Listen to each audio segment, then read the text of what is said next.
Most gardeners plant what looks good in May and miss the window that actually matters. June. That's it. That's when the soil's warm enough to actually do something. One of the plants on this list looks like a weed. Pulls like one too. It has a clinical trial in the Lancet for migraine prevention. Another one seeds itself every year and asks for nothing. 29 trials, 5,000 patients. Comparable to antidepressants for low mood. Most people don't even know its name. And one of them isn't a herb at all. 9 plants. What each one does. Why June? How I use it. Lemon balm. I grow a whole raised bed of it, and I'll be honest, for years, I didn't take it seriously enough. It smells wonderful. The bees adore it, and I thought that was about the extent of it. My grandmother used to make a tea from it every evening before bed. She called it her quieting tea. I just thought that was a lovely old habit. Turns out Grandma was onto something that researchers have spent the last 20 years trying to understand properly. Here's the mechanism. In plain terms, lemon balm contains a compound called rosmarinic acid. Think of it as a gentle doorstopper for your nervous system. Your body produces a calming chemical naturally, right in your brain. Rosmarinic acid slows down the process that breaks that calming chemical apart. So more of it sticks around. Longer. The result is that your mind gets the signal to ease off, like slowly turning down a dial you didn't even know was turned up too high. There's also solid published evidence. I'm talking a study in Psychosomatic Medicine, one of the older and more respected journals in that space, that a single dose of lemon balm extract measurably reduced anxiety scores in healthy volunteers. Not after a month. 1 dose, self-reported calm and improved mood within a few hours. The antiviral side is real too. The same rosmarinic acid has documented activity against the cold sore virus in laboratory studies. It won't replace a prescription if things are severe, but for folks who get the occasional flare, and I've had plenty of those in my time, a strong lemon balm salve applied early appears to shorten duration. That's from recorded ethnopharmacological use and some preliminary observations in cell line research. Worth knowing. I planted in partial shade here. The Oregon summers can scorch the edges of the leaves if it's in full sun all day. And June is the sweet spot. Get it in now, and it'll be established before August heat. All right, here's how I actually use it. Simple. Embarrassingly simple, honestly. You'll pick a loose handful. I'd say roughly a 1/4 cup of fresh leaves if you're measuring, though I never do. Rinse them under cold water. Don't crush them yet. Into a mug. I use the big navy ceramic one. Pour boiling water right over the leaves. Don't steep this one for long. 5 minutes is plenty. Any longer and it goes bitter, and you lose some of the more delicate compounds. Cover it with a saucer while it steeps to trap the volatile oils in the cup, rather than letting them drift off into the kitchen. Strain it out. Little raw honey if you like. Drink it about 45 minutes before bed. That's the whole protocol. No tinctures, no supplements, no measuring spoons. Just what's growing 3 steps outside your back door. Calendula. Bright orange, cheerful. Looks almost too pretty to be useful. I always think of it as the plant that's trying a little too hard to be noticed. And then you look at the research and you realize it earned every bit of that confidence. In 2004, a clinical trial published in the Journal of Clinical Oncology, that's a serious oncology journal, not a wellness blog, compared calendula cream against a standard synthetic cream for radiation-induced skin damage in breast cancer patients. Calendula won. Statistically significant reduction in severe skin reactions. More patients were able to complete their full course of radiation without interruption. Now, I want to be careful here, because I always want to be careful. I'm not suggesting you use a garden cream instead of following your oncologist's protocol. That would be wrong of me to say. What I am saying is that the evidence for what's in this plant is real and documented, and the mechanisms aren't mysterious.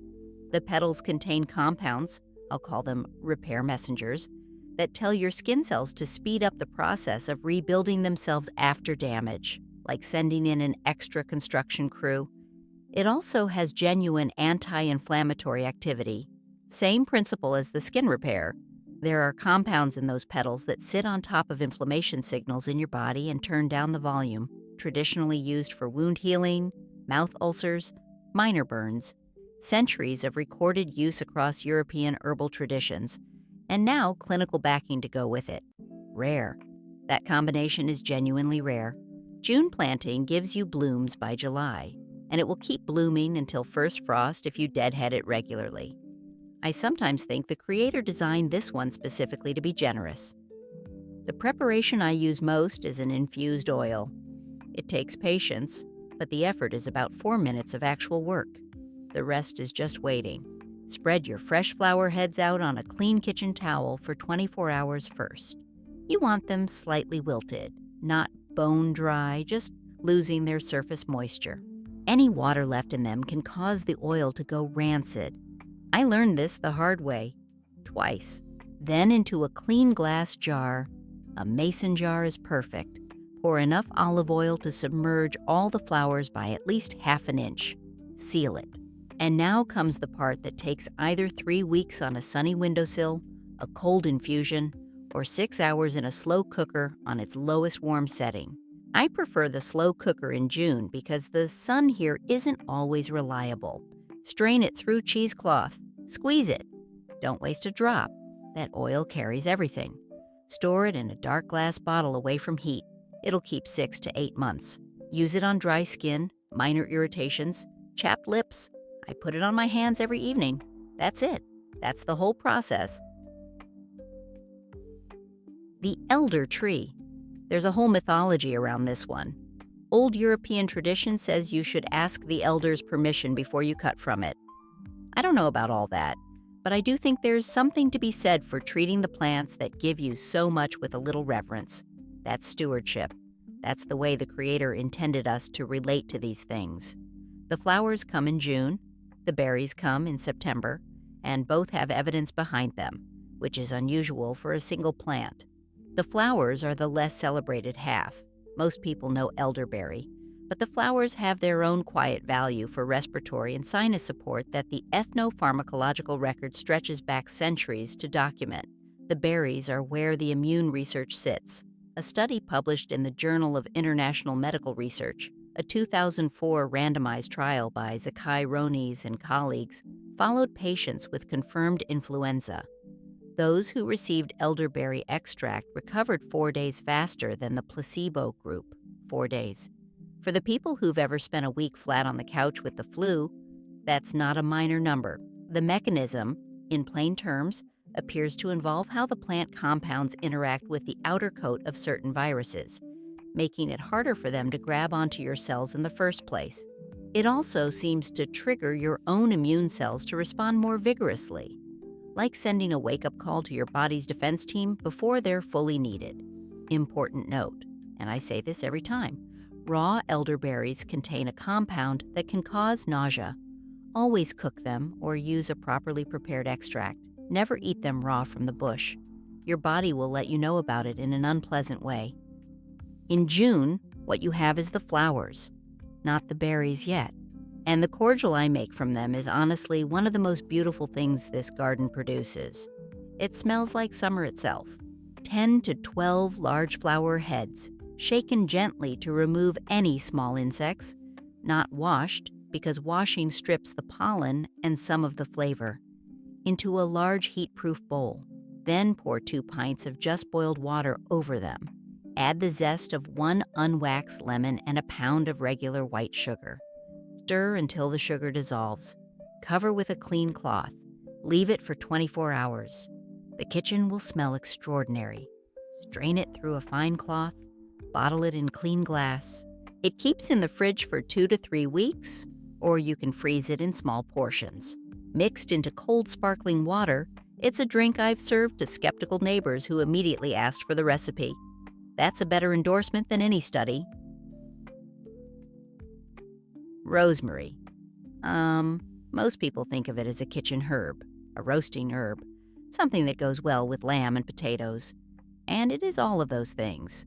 But there's a long and serious research trail behind rosemary that has nothing to do with cooking, and everything to do with what happens inside your head. In a study published in the International Journal of Neuroscience, researchers diffused rosemary essential oil in a testing room and had participants perform cognitive tasks: memory, attention, speed of calculation. The rosemary group performed measurably better on several of those tasks than controls in an unscented room. A compound called 1,8-cineol, I'd call it the clear air compound, was found in participants' blood after exposure. The higher the concentration in the blood, the better the performance scores. Now, I want to be measured about this. The field of aromatherapy research is genuinely mixed in its quality. But this particular finding has been replicated, and the mechanism, a specific identifiable compound crossing into the blood and correlating with measurable performance, is the kind of thing I find credible. Not miraculous. Interesting. Worth acting on. Rosemary also has genuine antioxidant properties, rosmarinic acid again, and a documented history of use in Mediterranean folk medicine for circulation. Plants from warm, rocky, dry soils tend to pack their leaves with defensive compounds that happen to be useful to us. Rosemary is the clearest example of that principle. The simplest way to use rosemary for the cognitive benefit isn't a tea or a tincture. It's just having fresh sprigs near where you work. I keep a small jar of water with 3 or 4 fresh-cut rosemary sprigs on my desk when I'm doing bookkeeping or writing. The volatile oils drift into the air naturally as the cut ends dry. But I do also make a rosemary rinse for my hair that's been part of my routine for years. Handful of fresh needles into 2 cups of just boiled water.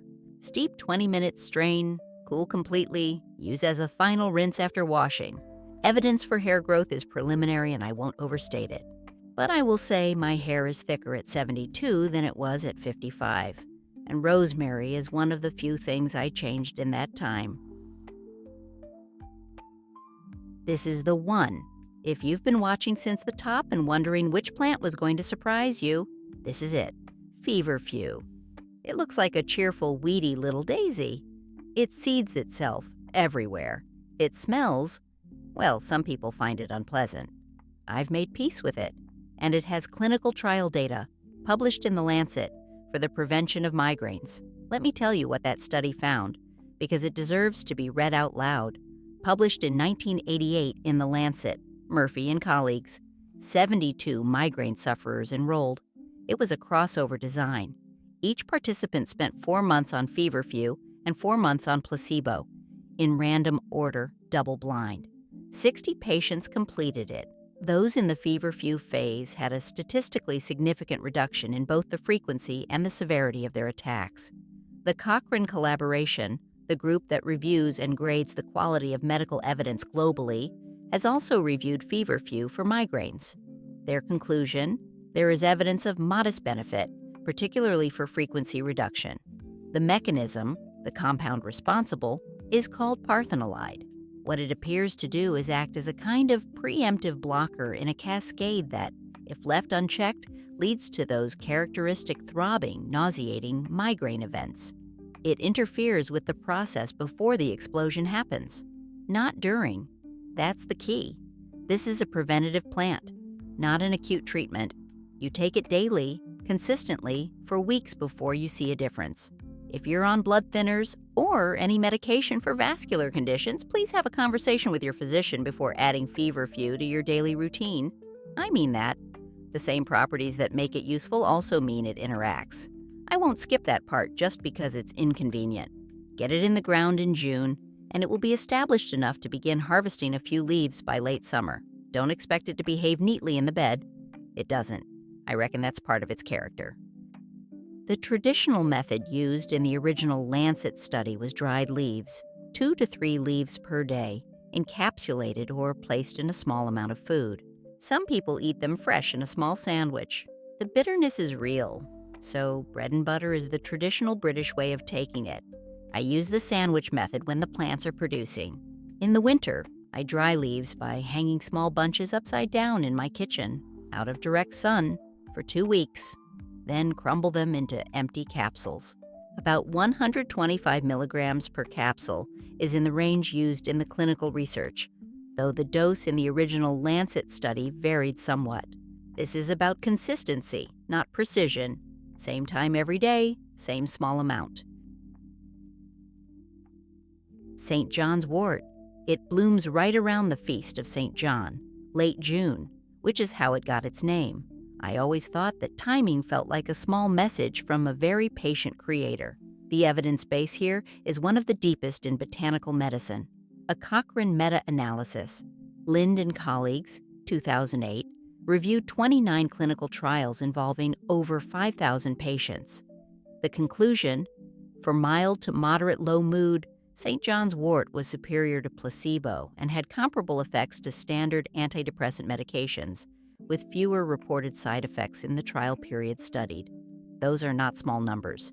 That is a body of clinical evidence that would be considered serious in any context. But here, and I need you to hear this clearly, because I mean it, this is the most important safety note in this entire video.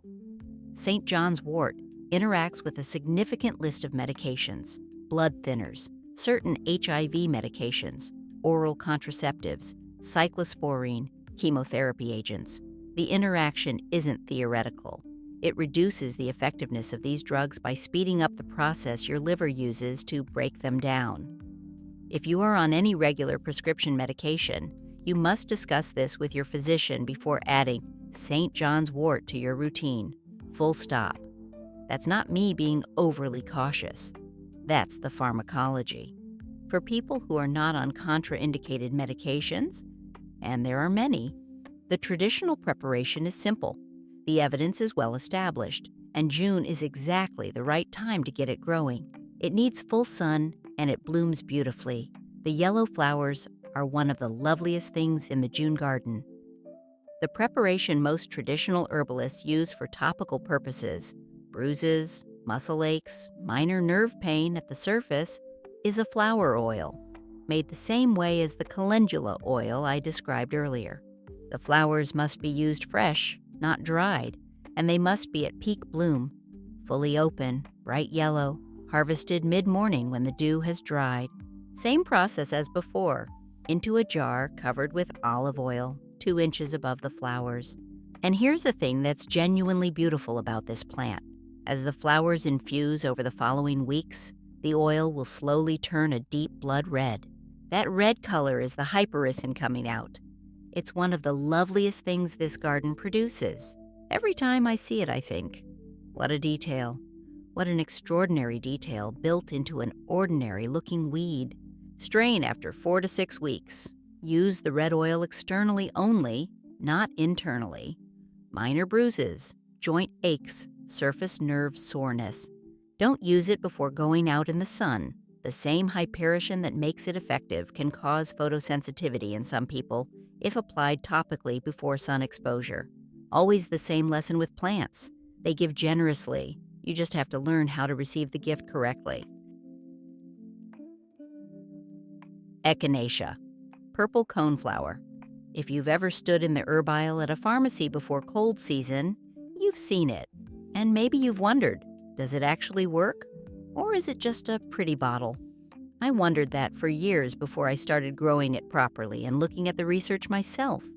The honest answer, and I want to give you the honest answer, not the one that sells supplements, is that the evidence is genuinely mixed depending on which species, which part of the plant, and what preparation you use. Studies using aerial parts of Echinacea purpurea show the most consistent data. A large clinical trial, Jawad and colleagues, published in Evidence-Based Complementary and Alternative Medicine 2012, followed 755 adults over 4 months. Those taking the standardized Echinacea purpurea extract had significantly fewer respiratory viral infections compared to placebo. The odds ratio was 0.49, roughly half the infection rate. That's not nothing. The mechanism, in plain terms, appears to involve how certain compounds in the plant, particularly alkylamides, interact with your immune system's communication signals. Think of it less like a booster and more like a tune-up. It doesn't seem to overstimulate. It appears to help your immune response stay calibrated and ready, particularly relevant heading into late summer and fall, which is exactly what a June-planted Echinacea will be ready for. And here's the garden argument. Echinacea planted in June from transplants will establish all summer and bloom beautifully by August. Those flowers will feed the bees for weeks. Then you harvest the roots in the plant's second or third year. That's where the most concentrated compounds are. One plant, multiple years of value. Grown once, comes back on its own. The creator put a lot of usefulness into this one. In the first year, you leave the roots alone. Let the plant establish. In year 2, or ideally year 3, harvest a portion of the root in the fall when the aerial parts have died back. You'll leave at least a third of the root system in the ground so the plant regenerates. Scrub the root clean, chop it roughly, and fill a mason jar about halfway. Cover with 80 proof vodka. The alcohol draws out what water alone can't reach. Seal it and leave it for 6 weeks in a cool, dark cupboard, shaking it every few days when you remember. Cover with 80 proof vodka. The alcohol draws out what water alone can't reach. Seal it and leave it for 6 weeks in a cool, dark cupboard, shaking it every few days when you remember. Strain it out. The finished tincture will be a warm amber. Half a teaspoon in water at the first sign of a cold coming on. Scratchy throat, that heavy feeling behind the eyes. This one I almost didn't include because people don't think of it as a serious plant. It's cheerful. It's easy. It tumbles out of pots and over the edges of raised beds and makes your whole garden look like it's celebrating something. But Nasturtium, the whole plant, flowers to seeds, is one of the most genuinely useful things you can put in a June garden. And most people treat it purely as decoration. Everything on this plant is edible. The flowers, the leaves, the seed pods. Pickled, they're a reasonable substitute for capers. The peppery flavor you get from the leaves comes from compounds that also happen to have documented antibacterial activity. In Germany, licensed physicians can actually prescribe a preparation made from nasturtium and horseradish for acute respiratory and urinary tract infections, a fact I find remarkable every time I say it out loud. The flowers contain about 130 milligrams of vitamin C per 100 grams, roughly the same as parsley, which people take very seriously as a nutritional green. They're also among the highest plant sources of lutein, up to 45 milligrams per 100 grams, which supports eye health. And because this is a direct sow annual, you put the seeds straight into the ground in June, no transplant needed. It's producing edible flowers within 5 to 6 weeks. Nothing in the garden pays back that fast. It also acts as a trap crop for aphids, drawing them away from your vegetables. The bees and hummingbirds find it irresistible. And at the end of the season, you collect the seeds, dry them, and start again next year for free. I reckon if I had to give a new gardener just one plant to start with, this might be it.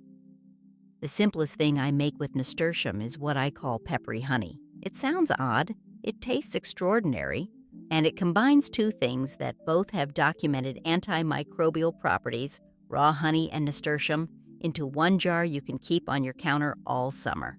Pack a clean glass jar loosely with fresh nasturtium flowers and a few young leaves. Then pour raw honey, real raw honey, not the processed kind, slowly over them until everything is submerged. The honey will be slow and thick. Be patient. Seal it. Leave it on a warm windowsill for 2 weeks. The honey will pull the flavor and the volatile oils right out of the plant. After 2 weeks, you can strain it or leave the flowers in. I leave them in. Use it on toast, stirred into hot water as a throat soother at the first scratch of a cold, or spooned onto plain yogurt. It keeps for months. The honey preserves everything, and every time someone tastes it for the first time, they ask me, "What's in it?" And I just smile and point to the bed. I know, zucchini. You might be wondering what it's doing on a list with Feverfew and St. John's Wort and Lancet clinical trials. Bear with me, because zucchini is on this list for a completely different reason than everything else. And it might actually be the most practically important plant here, depending on your situation. Oregon State University's own extension guide confirms the planting window for summer squash in western Oregon, May through mid-July. June is the heart of that window. And here's the thing about zucchini that nobody tells new gardeners. 2 plants, just 2 plants, planted now, will produce more food than you can give away by August. More than your neighbors want. More than your neighbors' neighbors want.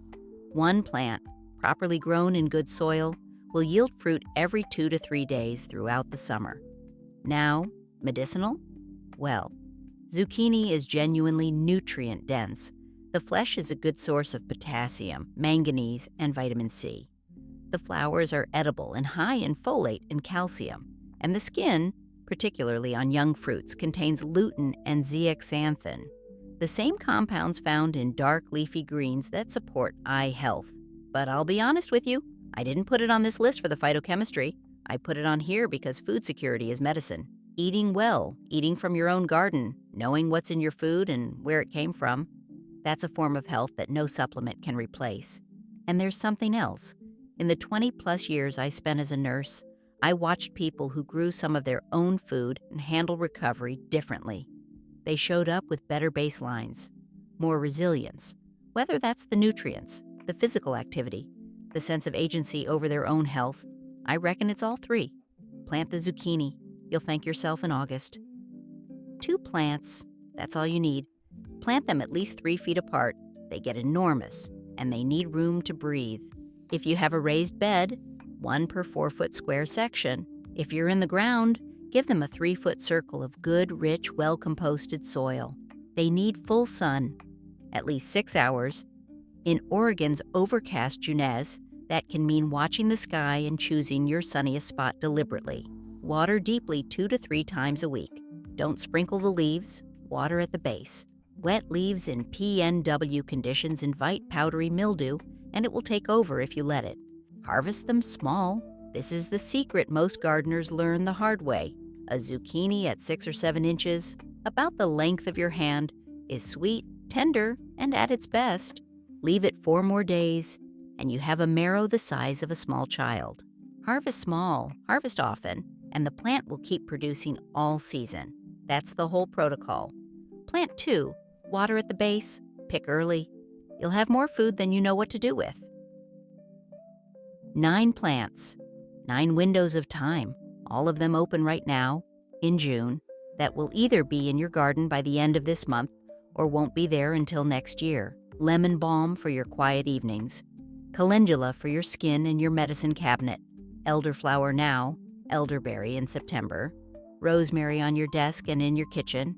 Feverfew for those of you who know exactly what a migraine feels like at 2 in the morning. St. John's wort, used wisely by the right people, for the gentle kind of care that this plant has been offering for centuries.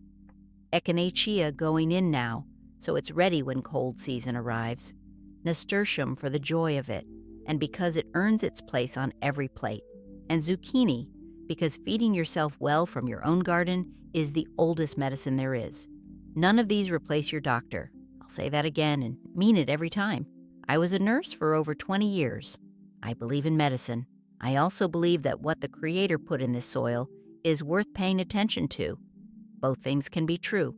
Now, here's the question I want to leave you with, and I genuinely love to read your answers in the comments. Of these 9 plants, which ones are you already growing? And have you noticed a difference in how they're performing based on when in the season you planted them? A lot of growers have strong opinions about soil temperature timing, and I'm curious what your experience has been. If this was useful, and I hope it was, please consider subscribing. I put these videos together because I believe the knowledge in them matters, and getting it to more people requires a bigger community.